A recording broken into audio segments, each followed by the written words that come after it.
Salut à tous, on se retrouve aujourd'hui pour une deuxième vidéo tuto. Je vais vous parler de mon beurre solaire qui se présente comme ceci.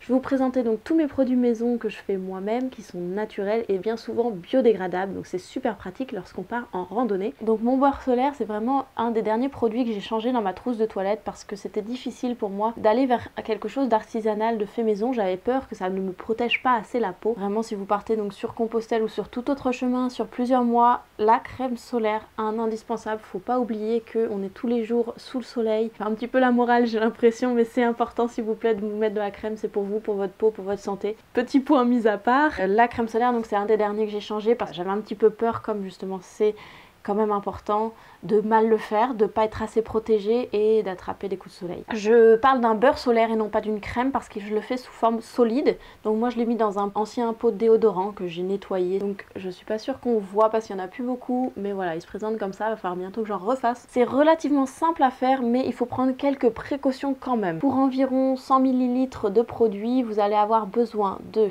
20 g d'huile d'olive, 25 g d'huile de coco, 30 g de beurre de karité, 5 g de cire d'abeille, 20 g d'oxyde de zinc, 5 gouttes de vitamine E. Moi j'utilise aussi l'huile de germe de blé parce que c'est ce que j'avais sous la main, c'est pour faire en sorte que le produit se conserve mieux. Et enfin 5 gouttes d'huile essentielle de votre choix. Moi j'utilise l'huile essentielle de lavande parce que je trouve que ça sent bon. Après, utilisez une huile essentielle qui ne soit pas trop photosensible parce qu'il y a des huiles essentielles qui vont rendre votre peau plus sensible au soleil et donc ça serait dommage de mettre ça dans une crème solaire. Vous pouvez trouver tous ces ingrédients en général dans les magasins bio, pas tous les magasins le font, ça dépend, il faut qu'ils aient une grande section quand même, plus cosmétiques, plus produits ménagers, produits maison. Sinon, je répète encore, vous pouvez trouver ça sur le site d'Aromazone. Je suis pas du tout affiliée avec eux, mais j'achète chez eux et c'est juste pour ça que je le précise, pour vous faciliter la vie plutôt que d'aller les chercher si vous les trouvez pas. Donc, comme je vous l'ai dit, c'est un beurre solaire et non pas une crème parce que ça va se présenter sous forme solide. Si vous voulez que ça soit plus solide ou moins solide, vous ajoutez plus ou moins de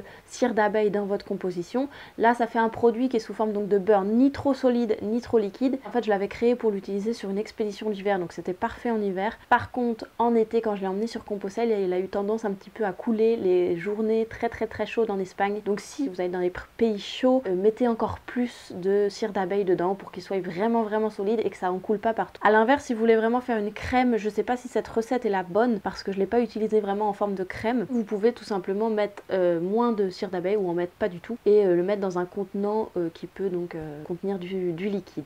Donc c'est l'oxyde de zinc qui va vous permettre que les rayons de la peau soient réfléchis et ne rentrent pas dans votre peau. C'est donc vraiment l'ingrédient phare à ne pas oublier dans votre composition et avec lequel il va falloir prendre plus de précautions dans la réalisation du produit. Je vais vous expliquer tout de suite comment on va faire. Donc au bain-marie, vous allez y mettre l'huile d'olive, l'huile de coco, le beurre de karité et la cire d'abeille. Le tout c'est de mélanger doucement ces ingrédients. Faut pas que ça boue parce qu'il y a de l'huile dedans, donc ce soit à température chaude pour que ça fonde, mais pas que ça boue. Si vous avez acheté votre cire d'abeille sous forme de barre, c'est mieux de la couper en petits morceaux avant de la mettre dans votre saladier, comme ça elle va fondre plus facilement parce que c'est elle qui va fondre le plus lentement. Ensuite, lorsque le tout est fondu, vous sortez votre saladier du feu, vous attendez un petit peu que la température baisse, vous allez y ajouter votre oxyde de zinc. Alors attention à prendre donc des précautions comme je vous l'avais dit, l'oxyde de zinc il faut surtout pas l'inhaler, faites attention en le manipulant, donc doucement. Vous mettez tranquillement, vous secouez pas tout dans les airs et faut pas que ça vous arrive dans la figure. Ensuite, à y ajouter vos 5 gouttes soit d'huile de germe de blé, soit de vitamine. Donc comme je l'ai dit, ça c'est pour conserver votre produit sur plusieurs mois si vous ne l'utilisez pas tout de suite en intégralité, comme ça vous pourrez l'utiliser sur plusieurs voyages. Et enfin, y ajouter une huile essentielle de votre choix. Vous pouvez aussi ne pas en rajouter du tout si vous ne voulez pas. Vous mélangez à nouveau le tout et une fois que c'est fait, vous allez tout simplement le transvaser dans votre contenant. Soit vous pouvez utiliser donc un ancien récipient de déodorant, soit vous pouvez le mettre tout simplement dans un pot aussi que vous irez chercher à la main et vous tartiner de crème ensuite. Donc voilà, c'est plutôt assez simple. Une fois donc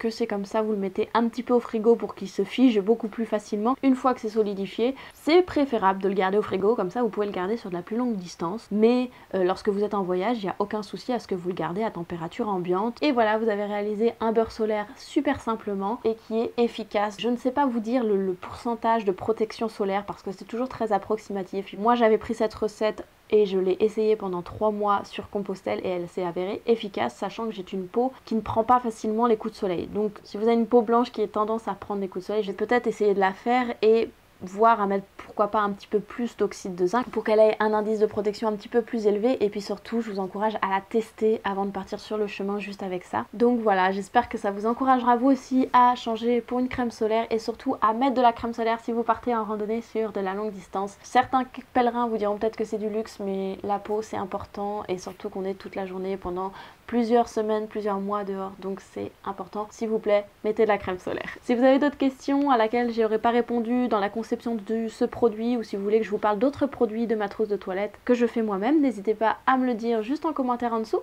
Plein de gros bisous et à la prochaine!